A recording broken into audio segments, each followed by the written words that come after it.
the soul who prays the 12-year prayers will not go to purgatory. Isn't that amazing? Janelle, St Bridget of Sweden. She's found her way into your life in a pretty significant way, wouldn't you say? Daily. Daily. Tell me about that. Well, a number of years ago, probably 5 or 6 years ago, I had a cousin who was like, hey, have you heard of the St. Bridget prayers? I was like, no. And he told me about them and that there's some like amazing promises connected to them. And so I prayed those 1-year prayers. You pray them daily for 1 year. And they were transformative in the sense that it changed my prayer life. It was an addition to my already occurring daily prayer life, but it would change my prayer life where I meditated on the Passion every single day. And I really loved that. The funny thing is you would think that you would be able to memorize prayers after saying them for a whole year, but I just never could do it. I always needed my book or my paper. So how long would it take you if you remember to do the 15 prayers? Oh, honestly, I can't even remember. I felt like it was like 20 minutes or something, but I could be wrong. I remember thinking like it's substantial, like you need to make sure you had time and not do it right before bed because that's when I fall asleep. Yeah, sometimes, well, even now I see you in bed and you're holding a paper in your hand and your eyes are closed and you're on the pillow and I just take the paper out of your hand and put it down and close the lights. Right. Does it still count? No, I would, if I didn't complete it, I would try and do two times the next day. You would? Yep. That was for the 15 prayers. Yes. And have you done the 15 prayers more than once? No, just that. So that's a 1-year commitment. I've only done it once. Okay. And I was very thankful when that 1 year came to a close. So I was like, wow, that was intense. And it was a really busy season in our life. Like we had a whole bunch of little kids. You were traveling a lot. So I felt like I was always trying to find time to do these prayers. So I forget when this was. It was when I was speaking. Oh, yeah. Okay. Yeah. And then you finished that up. Mm-hmm. And did you take a break from St. Bridget? I did take a little bit of a break from St. Bridget. And then I had a couple of, actually, I attempted to do there's a set of 12-year prayers where you do them for 12 years. It's just 7 prayers that you pray and you do them for 12 years. I started it and I just couldn't commit. It was just too busy. I don't know what was going on.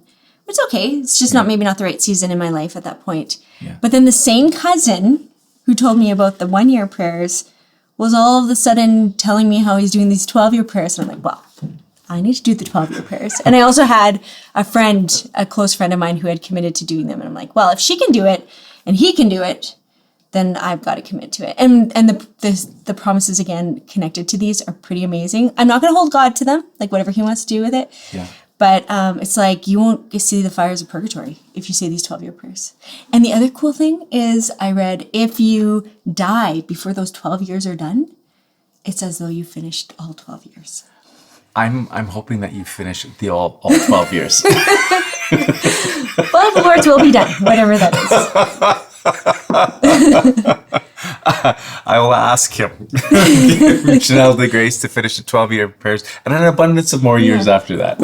Actually, I met somebody who was telling me that her grandmother did 2 sets of 12-year prayers. So it's 24 years of praying the 12-year prayers. Really? Yeah, it's amazing. So that was inspiring. So I'm like, well, if God gives me that many more years of life, that would be awesome. I could do 2. Who knows? How old am I? 44? I could do maybe a few. Could you imagine if I could do 3 sets?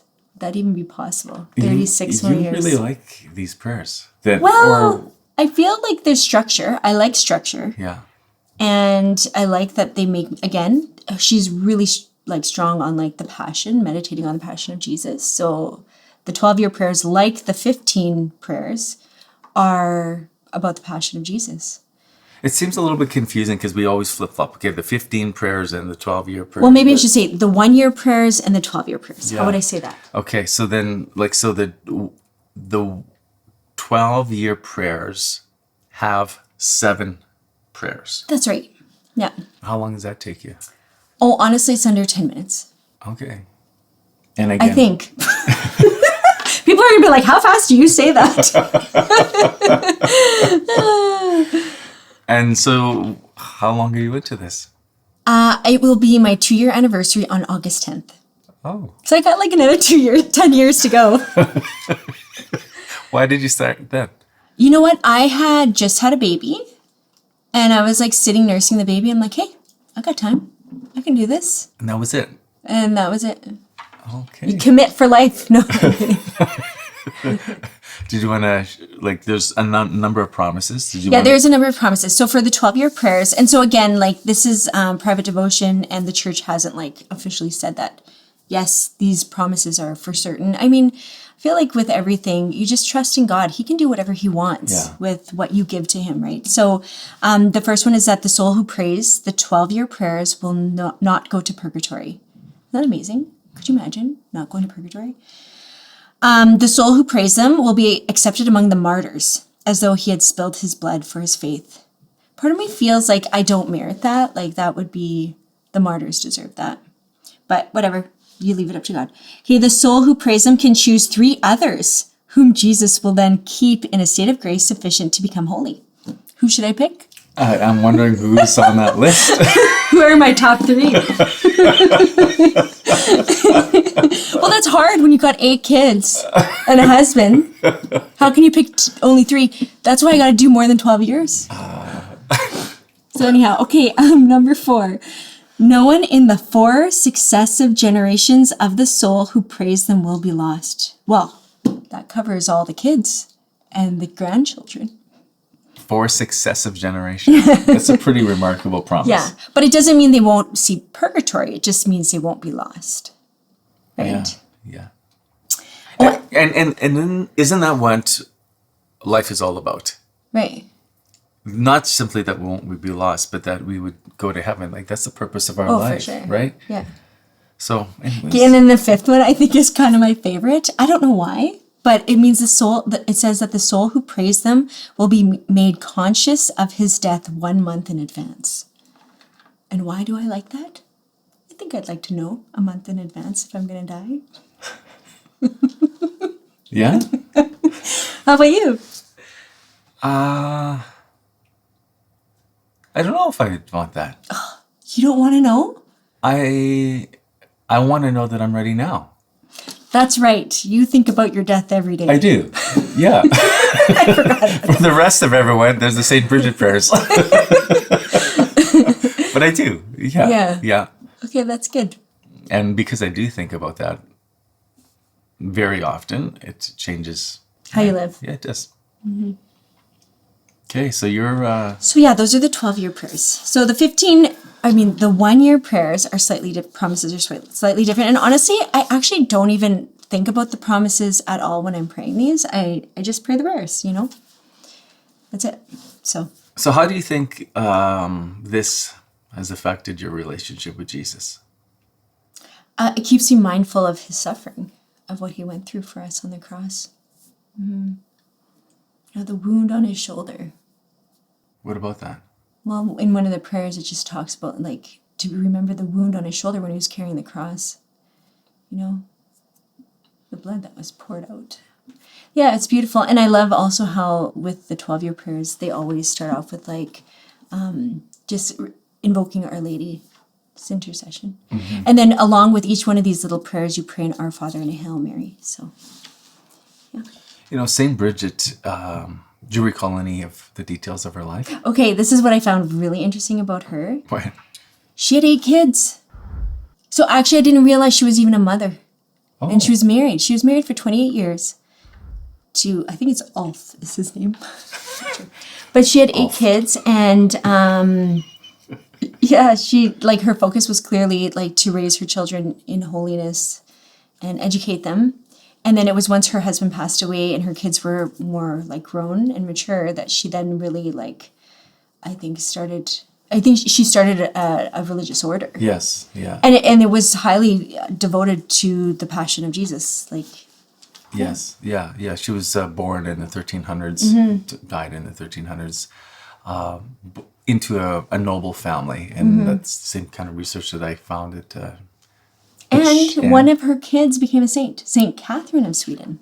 Okay. So she had actually joined this order that her mother started. Was that right? Yeah. Mm-hmm.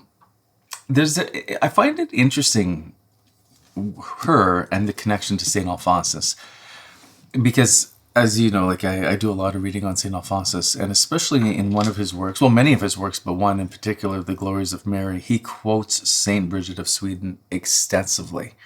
And she's a real mystic. Like the prayers that you're talking about come out of her private revelation. I don't recall if St. Alphonsus mentions the promises in the Glories of Mary, but he quotes her like it's almost like every chapter or every couple pages. St. Bridget somehow sneaks in there, and the phrase "it was revealed to St. Bridget," or "Mary revealed to St. Bridget."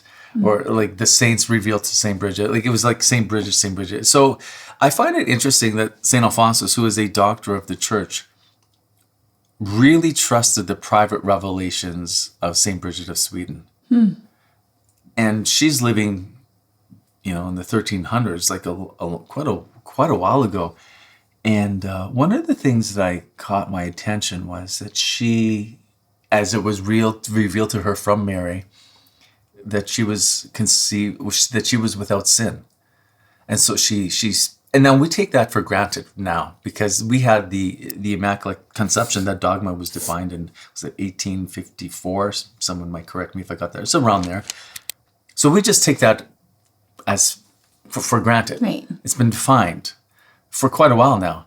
Well, St. Bridget is writing 500 years before that and is talking about this. This is echoed, of course, by many other saints and doctors of the church throughout the history, but she's speaking out of it from private revelation. And, of course, St. Alphonsus echoes her words in the Glories of Mary.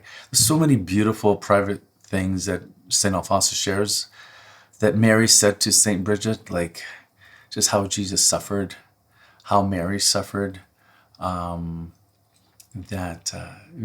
Mary, as she grew in years, she grew in grace. This was revealed to St. Bridget, that St. Bridget Mary said to St. Bridget that the demons flee at her name. Oftentimes we talk about the name of Jesus and how powerful the name of Christ is, and the demons flee at Jesus' name. St. Bridget tells us from Mary that they flee by her name. And how powerful her intercession is. I made a whole list of things that I was going to read off in this episode of the things from the Glories of Mary and the quotes, but I just found it's just so overwhelming that I decided I'm not going to do that. But if anyone wanted to know more about St. Bridget, a great source is St. Alphonsus Liguori. In his book, The Glories of Mary, or what? In the book, The Glories of Mary, specifically, there's just so much quotes from him, especially on the sufferings, the 7 sorrows of Mary. There's a whole section in the Glories of Mary where how Mary suffered in her 7 sorrows, and almost in every sorrow, there's a revelation from St. Bridget of Sweden. And so why are we talking about St. Bridget right now? Well, her feast day is right around the corner. Yeah, so that's why. So if somebody's sitting on the edge and they're wondering, should I do these prayers? I would like to say, why not? Yeah. What have you got to lose? Nothing. And you're like, well, I'll let my wife pray the prayers. Just keep me on that list. Number 1. At least number 3. At least put me at the 3rd level. I just pray differently.